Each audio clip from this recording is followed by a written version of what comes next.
Hello ನಮಸ್ಕಾರ. ನನ್ನ HRK life style YouTube ಚಾನಲ್ನಲ್ಲಿ ಮತ್ತೊಂದು ಹೊಸ ವಿಡಿಯೋಗೆ ನಿಮ್ಮೆಲ್ಲರಿಗೂ ಕೂಡ heartly welcome and welcome back. ಅಮ್ಮ, ನಾನೊಂದು ಕ್ವಶನ್ ಕೇಳ. ಇವತ್ತಿನ ಸ್ಪೆಷಲ್ ಅಕ್ಕಿ ರೊಟ್ಟಿ ನನ್ನ ಸ್ಟೈಲಲ್ಲಿ ಆ್ಯಂಡ್ ಅದ್ರ ಜೊತೆಗೆ ಚಿಕನ್ ಚಾಪ್ಸ್. ಫ್ಯೂಚರಲ್ಲಿ ನನ್ನ ಜೀವನ ಇದೇ ಆಗಿರುತ್ತೆ. ಫೈನಲಿ ಹೂ ಕಟ್ಬಿಟ್ಟೆ. ಅರ್ಧ ಮಾಗಿದೆ. ಫಸ್ಟ್ ಟೈಮ್ ಇಷ್ಟು ಹೂ ಕಟ್ಟಿದ್ದೀನಿ. ಒಳ್ಳೇದು ಮಾಡಲಿ, ನಮ್ಮ ಮಾಮು ಒಳ್ಳೇದು ಮಾಡಲಿ. ಸೊಸೆಗೆ ಗಿಫ್ಟು ಮಾವನ ಕಡೆಯಿಂದ. ಮಾಡ್ತಿದ್ದೀವಾ? ಏನದು? ನಾವೆಲ್ಲ ಯೂಟ್ಯೂಬ್ ಚಾನಲ್ನ ಸಬ್ಸ್ಕ್ರೈಬ್ ಮಾಡ್ಕೊಂಡು ನೋಡ್ತಾ ಇದ್ದೀವಾ? ಎಲ್ರಿಗೂ ಕೂಡ ಥ್ಯಾಂಕ್ ಯು ಸೋ ಮಚ್. ಹಾಗೆ ನೀವು ಯಾವೆಲ್ಲ ಸಬ್ಸ್ಕ್ರೈಬ್ ಮಾಡ್ಕೊಂಡಿಲ್ಲ ಪ್ಲೀಸ್ ಹೋಗಿ ಸಬ್ಸ್ಕ್ರೈಬ್ ಮಾಡ್ಕೊಳ್ಳಿ. ಹಾಗೆ ಪಕ್ಕದಲ್ಲಿ ಕಾಣೋ ಬೆಲ್ ಬಟನ್ ಕೂಡ ಕ್ಲಿಕ್ ಮಾಡಿ. ಈಗ ಮಾಡೋದ್ರಿಂದ ನಾನು ಮಾಡೋ ಎಲ್ಲ ವೀಡಿಯೋದ ಫಸ್ಟ್ ನೋಟಿಫಿಕೇಶನ್ ನಿಮಗೆ ಬರುತ್ತೆ. ಆ್ಯಂಡ್ ಈ ವಿಡಿಯೋ ಇಷ್ಟ ಆದರೆ ಲೈಕ್ ಮಾಡೋದನ್ನ ಮರಿಬೇಡಿ. ಹೋಪ್ ಎಲ್ಲರೂ ಚೆನ್ನಾಗಿದ್ದೀವಿ ಅಂದ್ಕೊಂಡು ನಾನು ಈ ವಿಡಿಯೋನ ಸ್ಟಾರ್ಟ್ ಮಾಡ್ತಾ ಇದ್ದೀನಿ. ಇವತ್ತಿನ ವಿಡಿಯೋ ಏನಪ್ಪ ಅಂತ ಹೇಳಿದ್ರೆ, ನನ್ನ ತಮ್ಮನ್ನ ಕೆಲಸಕ್ಕೆ ಡ್ರಾಪ್ ಹಾಕೋಕ್ಕೆ ಹೋಗ್ತಾ ಇದ್ದೀನಿ. ನಮ್ಮ ಊರಿಗೆ ಹೋಗಬೇಕು, ಸಿಕ್ಕಾಬಟ್ಟೆ ಇದೆ. ಸೊ ಎಲ್ಲ ವೀಡಿಯೋದು ಕ್ಲಿಪ್ಪಿಂಗ್ಸ್ ತೊಗೊಂಡು ಎಲ್ಲನೂ ಒಂದೇ ವೀಡಿಯೋದಲ್ಲಿ ಆ್ಯಡ್ ಮಾಡ್ತೀನಿ. ಬನ್ನಿ ಸ್ಟಾರ್ಟ್ ಮಾಡೋಣ ಇವತ್ತಿನ ವಿಡಿಯೋ. ಅಮ್ಮ ಫುಲ್ಲು ಟಿಪ್ಟಾಪಾಗಿ ಹ್ಯಾಂಡ್ಸಮಾಗಿ ರೆಡಿಯಾಗಿ ಬರ್ತಾ. ಕರೆಕ್ಟಾಗಿ ಅವ್ನು ಕೆಲ್ಸಕ್ಕೆ ಹೋಗೋ ಟೈಮ್ಗೆ ಮಳೆ ಶುರುವಾಯಿತು. ಅವ್ನ ಲ್ಯಾಂಗ್ವೇಜಲ್ಲಿ ಹೇಳ್ತಾ ಇದ್ದಾನೆ, ಮಳೆ ಬರ್ತಾ ಇದೆ, ನಾನು ಕೆಲ್ಸಕ್ಕೆ ಹೋಗಬೇಕು ಅಂತ. ಈಗ ಮಳೆಗಾಲ ಎಲ್ಲ ಸ್ಟಾರ್ಟ್ ಆಗ್ತಾಯಿದೆ. ಎಲ್ಲ ರೈನ್ ಕೋಟ್ ತೊಗೊಳ್ಳಿ, ನಾವು ತೊಗೋಬೇಕು. ಸಿಕ್ಕಾಬಟ್ಟೆ ಊರಲ್ಲಿತ್ತು, ಸಿಕ್ಕಾಬಟ್ಟೆ ಗಾಳಿ. ಮಳೆ ಬಂದಾಗ ಮಣ್ಣಿನ ಸ್ಮೆಲ್ ತೊಗೊಳಕ್ಕೆ ಚೆನ್ನಾಗುತ್ತೆ. ಬನ್ನಿ ಹೋಗೋಣ. ನಮ್ಮ ಅಪ್ಪಾಜಿಗೆ ಚಿಕನ್ ತಿನ್ನಬೇಕು ಅಂತ ಹೇಳಿದೆ. ಅವರು ಬರೋಬ್ಬರಿ 5 kg ಚಿಕನ್ ತೊಗೊಬಂದಿದ್ರು. ಮನೇಲಿ ಇದ್ದಿದ್ದು 4 ಜನ 3 ಟೈಮು ಚಿಕನ್ನೇ ತಿಂದಿದ್ದಾಯಿತು. ಅಕ್ಕಿ ರೊಟ್ಟಿ ಜೊತೆಗೆ ಚಿಕನ್ ಕಾಂಬಿನೇಷನ್ ಸಖತ್ತಾಗಿರುತ್ತೆ ಅಲ್ವಾ? ಸೊ ಹಾಗಾಗಿ ಬೆಳಗ್ಗೆನೇ ಅಕ್ಕಿ ರೊಟ್ಟಿಗೆ ಚಿಕನ್ ಚಾಪ್ಸ್ ಮಾಡಿದ್ದೆ.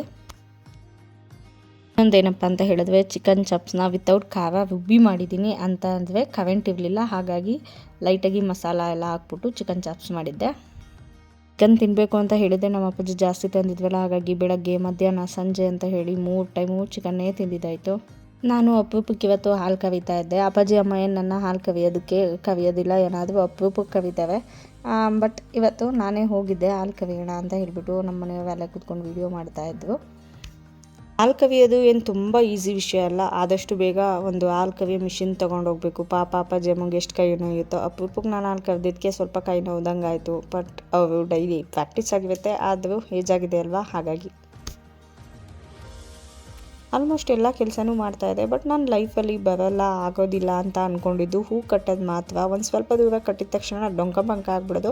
ಬಟ್ ಇವತ್ತು ವೇಸ್ಟ್ ಆದರೂ ಪರವಾಗಿಲ್ಲ, ಕಟ್ಟಲೇಬೇಕು, ಕಲೀಲೇಬೇಕು ಅಂತ ಹೇಳಿ ಫೈನಲಿ ಕುತ್ಕೊಂಡು ಸಖತ್ತಾಗೆ ಹೂ ಕಟ್ಟಿದೆ. ತುಂಬ ಖುಷಿ ಆಯಿತು. ಫೈನಲಿ ಹೂ ಕಟ್ಬಿಟ್ಟೆ. ಅರ್ಧ ಮಾಗಿದೆ. ಫಸ್ಟ್ ಟೈಮ್ ಇಷ್ಟು ಹೂ ಕಟ್ಟಿದ್ದೀನಿ. ಮಾರ್ನಿಂಗ್ ಬೇಗ ಎದ್ದು ನಮ್ಮಮ್ಮ ಪೂಜೆ ಈ ಥರ ಮಾಡಿದ್ರು. ಇವತ್ತು ರಜಾ ಇರೋದ್ರಿಂದ ಸೆಲ್ಫ್ ಕೇರ್ ನಾನು ಮಾಡ್ತಾಯಿಲ್ಲ, ನಮ್ಮ ಅಮ್ಮ ಮಾಡ್ತಾಯಿದ್ದೆ. ಅಮ್ಮ, ಏನು ಸ್ಪೆಷಲ್ ಇವತ್ತು? ತಲೆಗೆಣ್ಣೆ ಹಚ್ಕೊಡ್ತಿದ್ದೀರಲ್ಲ? ಕೈ ಎಣ್ಣೆ ಹಾಕ್ಯಾಳಕ್ ಬಲ್ವಲ್ಲವ ಈಗಿನ ಕಾಲದವರು. ನಾವಾರು ಒಂಚೂರ ಹಾಕ್ಯತೀವಿ, ನೀವು ಅದಕ್ಕೆ ನಾನೇ ತಿಕ್ಕೊಡೋಣ ಅಂತ ಕುತ್ಕೊಂತಡಿವ. ಎಷ್ಟು ವರ್ಷ ಆಯ್ತಮ್ಮ ನನ್ನ ತಲೆಗೆ ಕೈ ಎಣ್ಣೆ ಎಲ್ಲ ಹಾಕಿ?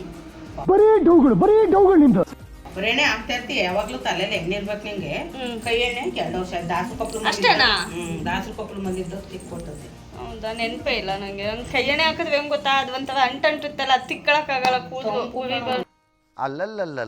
ಬಿಡುತ್ತೆ.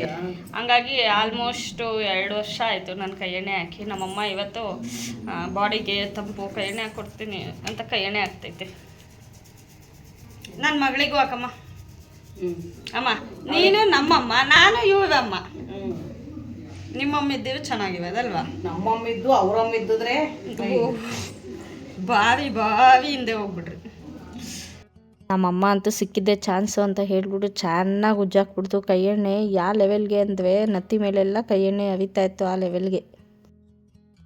ಬುರ್ಡೆ ಎಲ್ಲಾರು ಬುರ್ಡೆ ಒಂದೇ ಮಿದಲಂತೆ, ಬುದ್ಧಿ ಒಂದೇ ಆದ್ರೆ ಬರರಿಗೆ ಒಂದಲ್ಲ.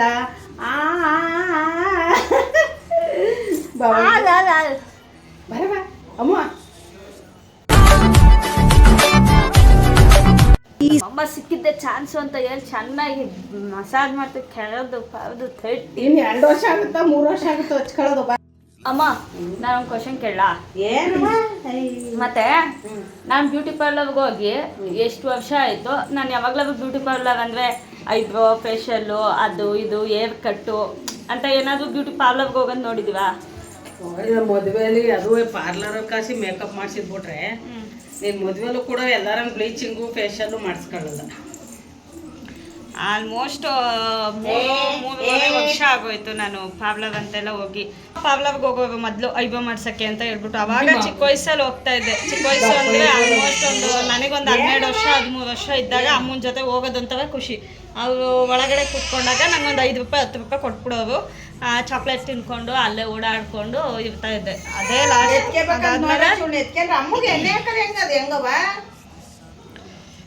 ನಾನು ಫಸ್ಟು ಐಬ್ರೋ ಮಾಡಿಸಿದ್ದು ಅಂತ ಹೇಳಿದ್ರೆ ಯಾವಾಗ ಮೇ ಬಿ ನಾನು ಸೆಕೆಂಡ್ ಇಯರ್ ಡಿಗ್ರಿಗೆ ಬಂದಾಗ ಅನಿಸುತ್ತೆ.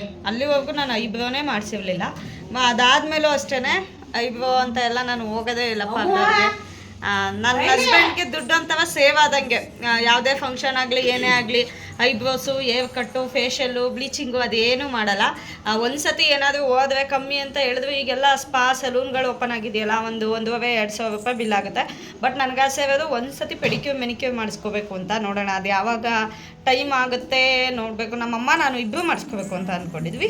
ಅದೊಂದು ಮಾಡಿಸ್ಕೋಬೇಕು ಅಷ್ಟೇ. ಅದು ಬಿಟ್ಟರೆ ಫೇಶಿಯಲು ಐಬ್ರೋ ಬ್ಲೀಚಿಂಗ್ ಅದೆಲ್ಲ ನನಗೆ ಇಂಟ್ರೆಸ್ಟ್ ಇಲ್ಲ.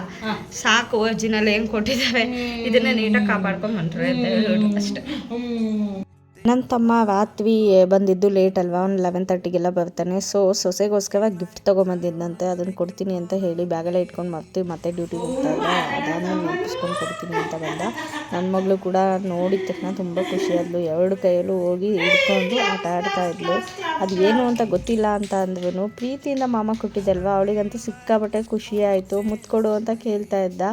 ಮೊದಲೇ ಮುತ್ತು ಕೊಡ್ತಾ ಇದ್ಲು, ಬಟ್ ಗಿಫ್ಟ್ ಕೊಟ್ಟಮೇಲೆ ಮುತ್ತು ಕೊಡಲಿಲ್ಲ. ಯಾಕೆ ಅಂತ ಹೇಳಿದ್ರೆ ನಾನು ವಿಡಿಯೋ ಮಾಡ್ಕೊತಾ ಇದ್ನಲ್ಲ, ಅವಳು ಸ್ವಲ್ಪ ಗಿಡಿಯೋಗೆಲ್ಲ ಬರೋದೆಲ್ಲ ಕಮ್ಮಿ.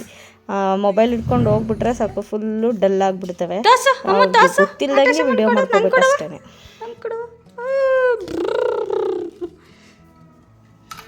JCB ಬಂದಿದೆ. JCB ನಮ್ಮ ಮನೆಗೆ JCB ಬಂದಿದೆ. ಇಲ್ಲಿ ಮಣ್ಣು ಬಗ್ಗೆಯೋದು, ಇದಕ್ಕೆ ತುಂಬೋದು, ಆಮೇಲೆ ತುಂಬಿದ್ದನ್ನು ಸುವಿಯೋದು. Congratulation brother. ಅಬ್ಬಬ್ಬಬ್ಬ ಲ್ಯಾಟ್ರಿ.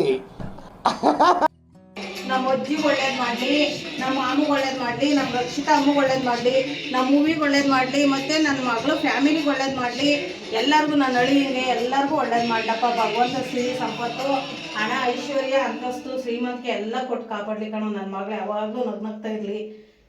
ನನ್ನ ಮಗ ಸುಖವಾಗಿ ಸುಖವಾಗಿ ಕೊಡಲಿ ಕಣೋ.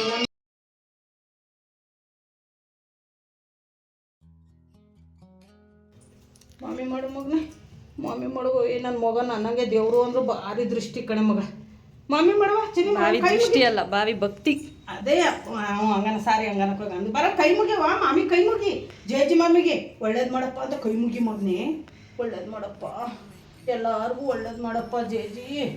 ಜೇಜಿ ಮಮ್ಮಿ ಒಳ್ಳೇದು. ನನಗೆ ಜಜ್ಜಿ ಮಾಡ್ಸವ ನೀ ಹೆಂಗೆ? ನಂಗೆ ಜೇಜಿ ಮಾಡ್ಸು ಮಗನೇ, ನಂಗೆ ಮಮ್ಮಿ ಮಾಡ್ಸು. ನನಗೆ ಮಾಡ್ಸವ ಮಮ್ಮಿ ಮಾಡ್ಸು, ಜೇಜಿ ಮಮ್ಮಿ ಮಾಡ್ಸು. ಹಿಂಗನ್ನು ಮಗನೇ, ಹಿಂಗನ್ನು. ಹಿಂಗೆ ಒಳ್ಳೇದಾಗ್ಲಪ್ಪ ಅಂತ.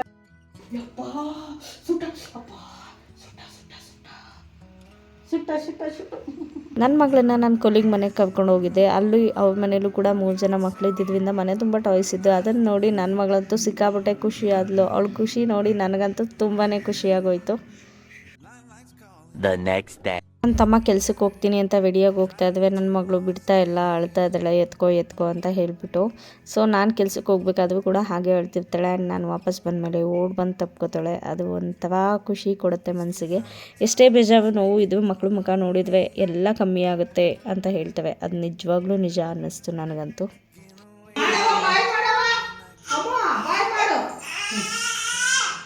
ಇದು completely 3 days vlog. Thank you so much for watching with lots of love. ಮತ್ತು ನೆಕ್ಸ್ಟ್ ವಿಡಿಯೋದಲ್ಲಿ ಸಿಗೋಣ. ಅಲ್ಲಿವರೆಗೂ take care, bye, love you all. And don't forget to subscribe the channel.